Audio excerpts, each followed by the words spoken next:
Hola,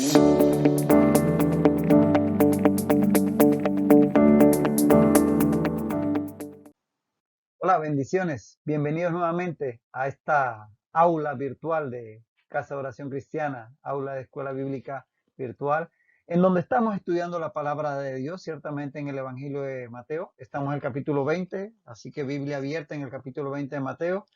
Hay material para anotar, tomar nota y listos, dispuestos los corazones y la mente para entrar de lleno a la palabra de Dios. Amado Dios, gracias por la oportunidad de poder acercarnos a ti a través de tu palabra. Señor, que tu Espíritu Santo nos guíe al entendimiento de la misma y que podamos, Dios, también ponerla en práctica en cada vida, en cada día de nuestra vida, en cada acto que hagamos y en cada pensamiento que tengamos. Que ella guíe nuestros pasos en el nombre de Jesús. Amén. Y amén. Estábamos aquí en la última ocasión, recordarán, en Mateo 20, 17 al 19. Estábamos ya terminando esta porción donde Jesús les vuelve a declarar a los discípulos los padecimientos que va a enfrentar en Jerusalén. Y esta es la tercera vez que lo hace, como ya lo mencionábamos la vez pasada, y habíamos ya considerado la mayor parte del pasaje, pero falta la última porción. Así que ahí vamos a iniciar el día de hoy para continuar. Leemos y seguimos. Subiendo Jesús a Jerusalén, tomó a sus 12 discípulos aparte en el camino y les dijo: He aquí, subimos a Jerusalén, y el Hijo del Hombre será entregado a los principales sacerdotes y a los escribas, y le condenarán a muerte, y le entregarán a los gentiles para que le escarnezcan, le azoten y le crucifiquen. Mas al tercer día resucitará.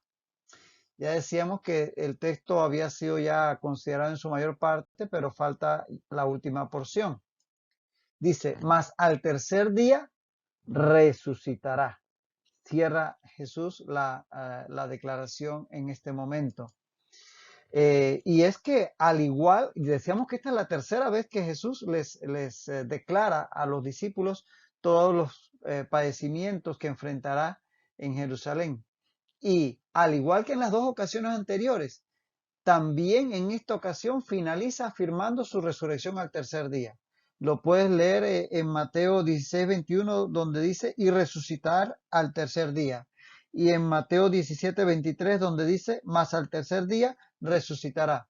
Y en este pasaje que estamos leyendo en el capítulo 20 también dice, mas al tercer día resucitará. En las tres ocasiones en que Jesús les ha declarado a los discípulos lo que va a acontecer con respecto a su martirio, su crucifixión, su padecimiento en Jerusalén, en las tres les advirtió que él resucitaría. Y esto definitivamente, lo sabemos, se cumplió literalmente. Y no vamos a leer estos textos, pero para que los tengas de referencia y anotes todos los textos que hablan de la resurrección, prácticamente los 4 evangelios y todavía en las cartas del apóstol Pablo. Por ejemplo, ahí tienes Mateo 28, 1 al 10, Marcos 16, 1 al 8, Lucas 24, 1 al 12, Juan 20, 1 al 10, y en 1 Corintios 15, 1 al 20, Pablo desglosa todos los testigos que hubo de la resurrección de Jesucristo. Entonces, la resurrección de Jesucristo está sumamente testificada por los evangelios y por las cartas paulinas. Así que ciertamente esa es la base del cristianismo, el que Cristo resucitó, porque si Cristo no hubiera resucitado, vana es nuestra fe, como dice el propio apóstol Pablo. Así que definitivamente que esto se convierte en piedra angular de la fe cristiana, el que verdaderamente Cristo resucitó. No solamente creemos que Él es Dios, que se hizo hombre, que murió por nuestros pecados, sino que igualmente resucitó. Y está, como decíamos, testificado ampliamente en la Escritura. Así que ahí se cumplió lo que Él mismo le dijo hasta en 3 ocasiones, como hemos mostrado aquí, que ocurriría a sus discípulos. Ahora. En el pasaje paralelo de Lucas 18:34, Lucas declara que los discípulos no comprendían lo que el Señor les estaba diciendo. Lucas 18:34 dice, pero ellos nada comprendieron de estas cosas, y esta palabra les era encubierta, y no entendían lo que se les decía. Es tremendo, ¿no? Estamos viendo aquí cómo estos discípulos están recibiendo esta declaración, llamémoslo así, profética del Señor Jesús de lo que va a ocurrir tanto de su muerte como de su resurrección, pero la propia palabra de Dios nos dice que ellos no comprendían completamente lo que estaba sucediendo. Y quizás a nosotros nos sorprende que habiéndoselo advertido el Señor varias veces, cuando Él resucitó, ellos dudaron, ellos quedaron prácticamente congelados, como dicen allí los pelados en sus juegos, quedaron paralizados. Ellos, su fe prácticamente se vino al piso, a pesar de todas las advertencias que Cristo Jesús les hizo, precisamente para que estuvieran preparados, pero eran humanos, como tú y como yo. No les eches en cara que ellos fueron débiles. Nosotros hubiéramos probablemente hecho lo mismo o quizás peor. Fíjate, fíjate todos los testimonios que hay. Vamos a detenernos un poquito aquí porque es importante que veamos nuestra fragilidad humana, de cómo ciertamente debemos tener mucho cuidado porque ciertamente todos somos susceptibles de fallar en su momento. Mira todos los pasajes que hablan de cómo ellos, a pesar de estar advertidos y recontraadvertidos de que Jesucristo iba a padecer y que después iba a resucitar, en su momento como que todo se les borró de la mente, se les borró el cassette, como decíamos. Dice en Marcos 16, 9 al 14, que habiendo resucitado Jesús por la mañana, el primer día de la semana, apareció primeramente a María Magdalena. Yendo ella, lo hizo saber a los que habían estado con él, que estaban tristes y llorando. Ellos, cuando oyeron que vivía y que había sido visto por ella, no lo creyeron, no lo creyeron. Después apareció en otra forma a dos de ellos que iban de camino yendo al campo. Ellos fueron y lo hicieron saber a los otros y ni aun a ellos creyeron. Finalmente se apareció a los 11 mismos y les reprochó su incredulidad y dureza de corazón, porque no habían creído a los que lo habían visto resucitado. En Lucas 24, 7 al 11 leemos que es necesario, le dice el ángel a las mujeres, es necesario que el Hijo del Hombre sea entregado en manos de hombres pecadores y que sea crucificado y resucita al tercer día. Dice, entonces ellas se acordaron de sus palabras y volviendo del sepulcro, dieron nuevas de todas estas cosas a los 11 y a todos los demás. Mas ellos, dice el 11, les parecía locura las palabras de ellas y no las creían. En Lucas 24, 19 al 24, dice, cuando iba a Jesús entre aquellos que iban camino de Maús y que no le habían conocido en primera instancia, dice que ellos le dijeron que hablaban de Jesús Nazareno, que fue, escucha, que fue varón profeta, poderoso en obra y en palabras delante de Dios y de todo el pueblo. Y cómo le entregaron los principales sacerdotes y nuestros gobernantes a sentencia de muerte y le crucificaron. Pero nosotros esperábamos, dice ahí, esperábamos, dicen ellos, esperábamos que él era el que había de redimir a Israel. Y luego dicen en el 22, aunque también nos han asombrado unas mujeres de entre nosotros, las que antes del día fueron al sepulcro, y como no hallaron su cuerpo, vinieron diciendo que también habían visto visión de ángeles, que quienes dijeron que él vive. Y fueron algunos de los nuestros al sepulcro y hallaron así como las mujeres habían dicho, pero a él no le vieron. ¿Lo ves?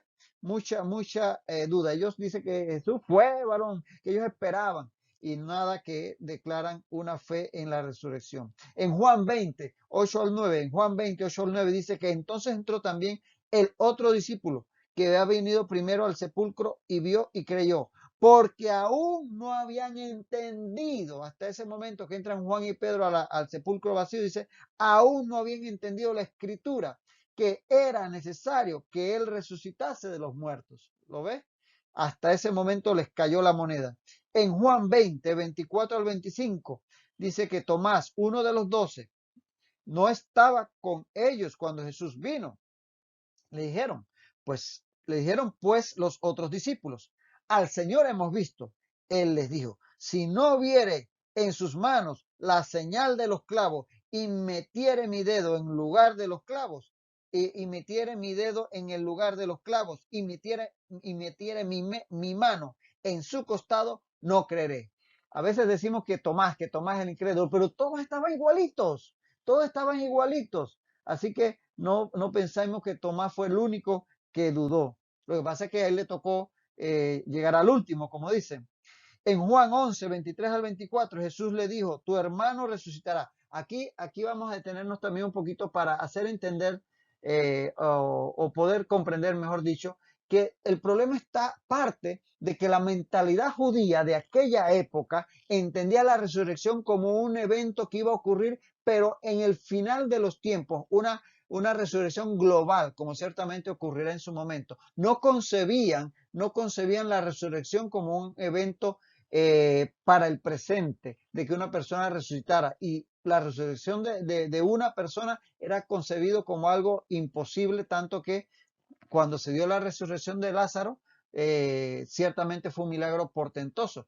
Fíjate así que eh, en Juan 11, 23 al 24, cuando se ve que Jesús va a resucitar a Lázaro, fíjate cómo le habla Jesús a las hermanas. En Juan 11, 23 al 24 dice que Jesús le dijo, tu hermano resucitará. Y dice Marta, yo sé que resucitará en la resurrección, en el día postrero. O sea, la mentalidad judía de la época concebía la resurrección, bueno, y no todos, porque recuerda que los saduceos no creían en la resurrección. Los fariseos y los más ortodoxos sí creían en la resurrección.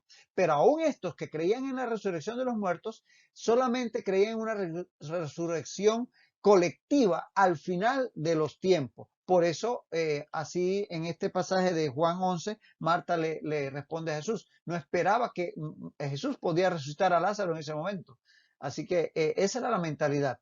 Y ese era el tema con los discípulos. Ellos en su mente estaban ya prejuiciados a que la resurrección no ocurría en su tiempo, sino que ocurriría solamente al final de los tiempos. Y ojo que nuestros prejuicios y preconcepciones a veces nos estorban para creerle a Dios. Y bueno, aquí los discípulos, nosotros podemos ser muy duros con ellos, pero probablemente si nos dejábamos llevar por nuestros prejuicios, como por ejemplo hoy día, muchos conciben que los milagros son imposibles y de tal manera que en la mente mundana es una mente cuadrada que solamente acepta lo que es materialmente y científicamente demostrable y no consideran la posibilidad que haya un mundo espiritual. Bueno, ese tipo de preconcepciones son los que a veces no permiten a las personas ver los milagros. Y en el caso de los discípulos, no les permitió en su momento poder mantenerse firmes, sino hasta cuando Jesús se les aparece y pudieron entonces creer que realmente la resurrección de Jesucristo era una realidad. Por eso, si también podemos afirmar que si Jesucristo no hubiera realmente resucitado, sería imposible que los discípulos inventasen y que otros judíos creyesen que esa resurrección había ocurrido. Si no fuese verdad que Jesucristo resucitó y se le apareció a los discípulos y a todos los demás que testifica la Escritura que se le apareció, hubiese sido imposible de toda imposibilidad que con esa mentalidad que negaba completamente la posibilidad de la resurrección, y has visto todos los pasajes que hemos leído de que ellos estaban dudando, de que ellos no creían, que ellos prácticamente se habían rendido, para ellos esa posibilidad no existía, no lo creían. Si Jesucristo verdaderamente no hubiera resucitado, ellos jamás hubieran podido inventar y sostener que eso había ocurrido de tal manera que llegaran a transformar el mundo con su testimonio y morir por ese testimonio si hubiese sido que fuera algo inventado por ellos. Entonces, este tipo de evidencias nos afirman y reafirman que verdaderamente Cristo resucitó, porque es la única explicación para que estos, llamémoslo entre comillas, cobardes, porque ciertamente estaban temerosos, escondiditos allá en el aposento alto. Las mujeres fueron las que salieron a ver la tumba al día siguiente. Ellos estaban escondiditos allá en ese aposento alto porque estaban ante el temor de ser capturados. Fueron transformados porque verdaderamente Cristo resucitó. Ahora, dicho todo esto, no deja de hacernos sentir cierta curiosidad el que, a pesar de que los discípulos de Jesús tenían dudas de su resurrección, los enemigos de Jesús, aunque no lo creían, sí recordaban que Jesús había predicho su resurrección al tercer día. Mira lo que dice Mateo 27, 62 al 63. Mateo 27, 62 al 63 dice que al día siguiente, que es después de la preparación, se reunieron los principales sacerdotes y los fariseos ante Pilato, diciendo, Señor, nos acordamos que aquel engañador dijo viviendo aún, después de 3 días, resucitaré. ¿Lo ves? los discípulos se les había olvidado esa parte de todos estos anuncios que Jesús le había hecho hasta en 3 ocasiones de la resurrección después de 3 días. Pero sus enemigos sí se acordaban. ¿Qué te parece? Aunque no lo creían, pero sí lo tenían presente. Y es que definitivamente como creyentes debemos alimentarnos de la palabra de Dios para que leyendo, meditándola, memorizándola, podamos sostenernos con ella ante la adversidad, para cuando vienen esos momentos difíciles, recordemos las promesas que Dios nos ha hecho y podamos mantenernos firmes recordando que Él lo prometió, que Él prometió su segunda venida, que Él prometió que estaría con nosotros hasta el fin, que Él prometió que aunque estemos en el mundo, estaremos en el mundo, pero nos librará del mal, que Él prometió todas esas promesas que están en la palabra de Dios. Tienes que leerlas, tienes que meditarlas, tienes que memorizarlas, tienes que guardarlas en tu corazón para que en los días difíciles ellas te ayuden a salir adelante. Y que no nos pase como esta situación de los discípulos que definitivamente olvidaron las promesas de la resurrección de Jesús en su momento de crisis. Bueno, terminamos aquí este texto y vamos a movernos entonces a Mateo 20 al 28, un texto algo más largo. Vamos a tomar un tiempo en él, así que hoy vamos a iniciar su consideración y continuaremos posteriormente. Así que vamos a Mateo 20 al 28. Decirte antes de que lo leamos, para que lo anotes, decirte que este pasaje es paralelo con Marcos 10, 35 al 45. Marcos 10, 35 al 45. Y también es paralelo en parte con Lucas 22, 24 al 27. Lucas 22, 24 al 27. Anótalos y después los puedes revisar. Leemos Mateo 20, 20 al 28. Entonces se le acercó la madre de los hijos de Zebedeo con sus hijos, postrándose ante él y pidiéndole algo. Él le dijo, ¿qué quieres? Ella le dijo, ordena que en tu reino se sienten estos 2 hijos míos, el uno a tu derecha y el otro a tu izquierda. Entonces Jesús respondiendo dijo, no sabéis lo que pedís, porque podéis beber del vaso que yo he de beber y ser bautizados con el bautismo con que yo soy bautizado. Ellos le dijeron, podemos. Él les dijo, a la verdad de mi vaso beberéis, y con el bautismo con que yo soy bautizado, seréis bautizados. Pero el sentaros a mi derecha y a mi izquierda no es mío darlo, sino a aquellos para quienes está preparado por mi Padre. Cuando los 10 oyeron esto, se enojaron contra los 2 hermanos. Entonces Jesús, llamándolos, dijo, sabéis que los gobernantes de las naciones se enseñorean de ellas, y los que son grandes ejercen sobre ellas potestad. Mas entre vosotros no será así, sino que el que quiera hacerse grande entre vosotros será vuestro servidor, y el que quiera ser el primero entre vosotros será vuestro siervo. Como el Hijo del Hombre no vino para ser servido, sino para servir, y para dar su vida en rescate por muchos. Vemos entonces que a continuación del momento aquel en que Jesús ya viniendo de Perea hacia Jerusalén a través de Jericó, les ha advertido a los discípulos de nuevamente de su muerte y posterior resurrección en Jerusalén. Entonces tenemos este encuentro de Jesús con la madre de los hijos de Zebedeo. Dice así, entonces se le acercó la madre de los hijos de Zebedeo con sus hijos, postrándose ante él y pidiéndole algo. Dice entonces. Entonces, definitivamente que te conecta esto con lo que venía inmediatamente anterior, que es lo que acabamos de considerar sobre su declaración a los discípulos de que él iba a morir y a resucitar en Jerusalén. Entonces dice que llegó la madre de los hijos de Zebedeo y tal y cual. De tal manera que si hacemos conexión de esta situación de aquí con lo que acaba de acontecer, mediante esta unión cronológica que implica la preposición entonces, adverbio de tiempo, entonces esto llegamos a la conclusión, ocurrió en el camino de Jericó hacia Jerusalén, o en el camino que iba hacia a Jerusalén a través de Jericó, porque sabemos por justamente versículos anteriores en Mateo 20:18, que dice, he aquí, subimos a Jerusalén, es decir, iban ascendiendo. Ya explicamos por qué se dice que subían hacia Jerusalén, no solo por la parte geográfica que iban en ascenso, sino porque iban hacia la ciudad de Dios, estaba el templo. Y en Mateo 20:29, unos versículos más adelante, dice que al salir ellos de Jericó. Así que evidentemente venían del otro lado del Jordán, cruzan el Jordán por la región al norte del Mar Muerto, pasarían por Jericó y llegarían hasta Jerusalén más adelante. O sea que estaban por aquí, por esta región cercano a Jericó, cuando ocurre este encuentro de la madre de los hijos de Zebedeo con el Señor Jesús. Ahora, recordemos que esto no es algo fuera de lo esperado, porque había mujeres que iban entre los discípulos de Jesús, había mujeres que iban dentro del grupo que seguían a Jesús a todas partes. Eso lo podemos ver en Lucas 8, 1 al 3. En Lucas 8, 1 al 3 dice que Jesús iba por todas las ciudades y aldeas y los 12 con él. Y dice el versículo 3, del versículo 2.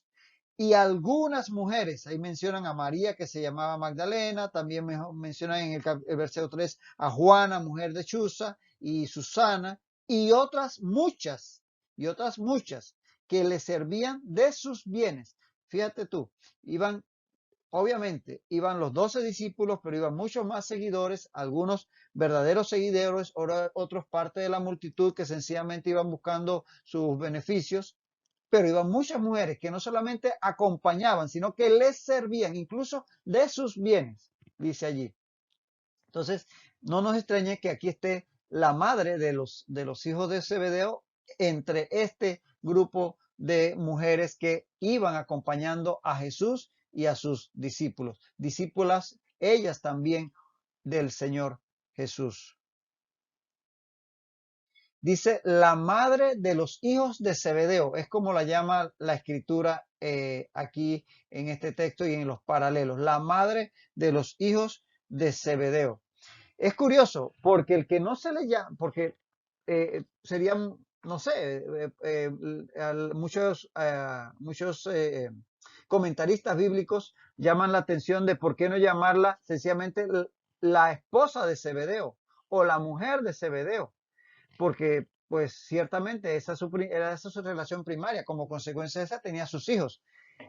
Algunos sugieren que esto es así porque ya para este entonces Zebedeo habría muerto. Al inicio del ministerio de Jesús, 3 años atrás, Zebedeo estaba todavía, definitivamente, lo vemos en Mateo 4:21, vivo, porque ahí habla en Mateo 4:21 que pasando de allí, dice que Jesús vio a otros 2 hermanos, Jacobo, hijo de Zebedeo, y Juan, su hermano, en la barca con Zebedeo, su padre. Así que cuando Jesús recluta a Juan y a Jacobo, Zebedeo estaba vivo.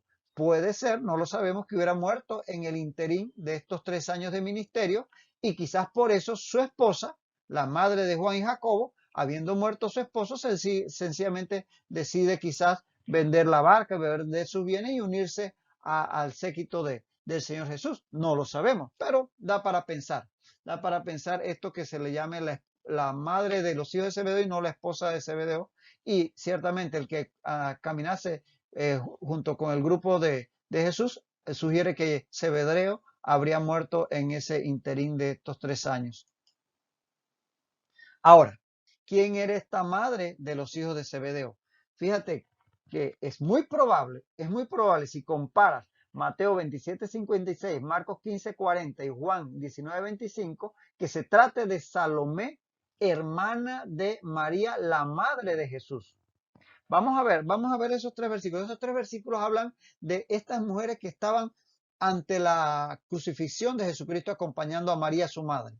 Fíjate, vamos primero con Mateo 27:56.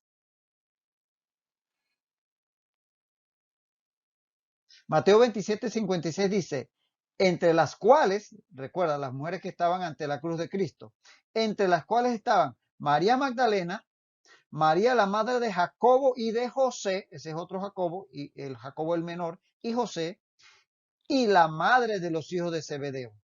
¿Lo notaste? Luego, en Marcos 15:40, que narra el mismo episodio, dice, también había algunas mujeres mirando de lejos, entre las cuales estaban María Magdalena, nuevamente, María, la madre de Jacobo el menor y de José, y Salomé. Y en Juan 19:25, nuevamente narrando el mismo episodio, dice, estaban junto a la cruz de Jesús su madre y la hermana de su madre, María, mujer de Cleofás, y María Magdalena. Ahí se menciona a María, la madre de Jesús, y otras tres mujeres. Entonces, si tomamos estas tres mujeres que están descritas por los tres evangelistas, Mateo, Marcos y Juan, entonces tenemos aquí, según estos tres pasajes, tres mujeres ante la cruz de Cristo. Ahí tenemos que estaban acompañando a María, la madre de Jesús, pero son tres aparte de María, la madre de Jesús. Vamos a ver detalle, un texto, en cada texto, los detalles. En Mateo tenemos que se menciona, el que acabamos de leer, se menciona a María Magdalena. Igual en Marcos menciona a María Magdalena y en Juan también menciona a María Magdalena. Entonces, una de las tres mujeres es María Magdalena. Vamos bien hasta allí. Luego, Mateo habla de María, la madre de Jacobo y de José. Y también Marcos habla de María, la madre de Jacobo, el menor, y de José. Es el mismo Jacobo y el mismo José. Se le habla a Jacobo el menor para distinguirlo de Jacobo, el hermano de Juan, que era llamado Jacobo el mayor.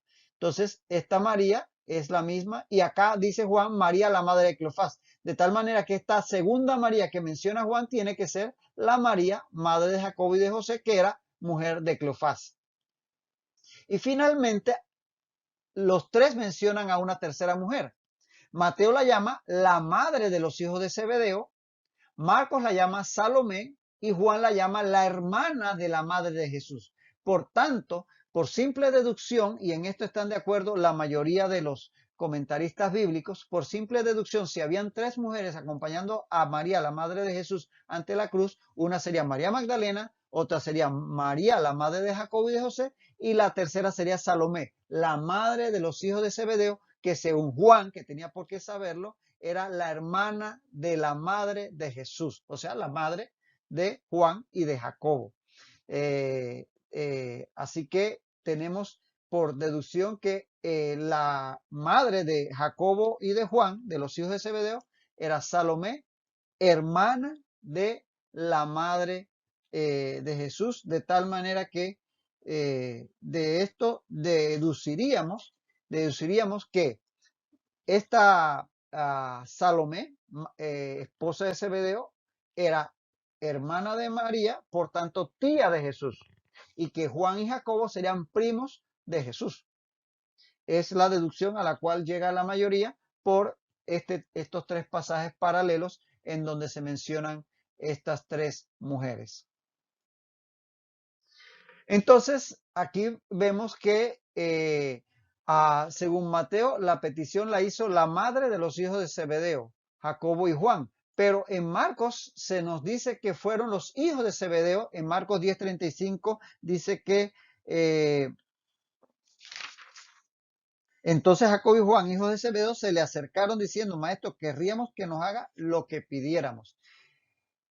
Y Jesús en Mateo 20:22 responde precisamente a los hijos de Zebedeo. Les dice Jesús, no sabéis lo que pedís, lo dice en plural, no en singular, o sea, no le dice a la mamá, no sabes lo que pides, sino que lo dice en plural a los hijos, a ambos.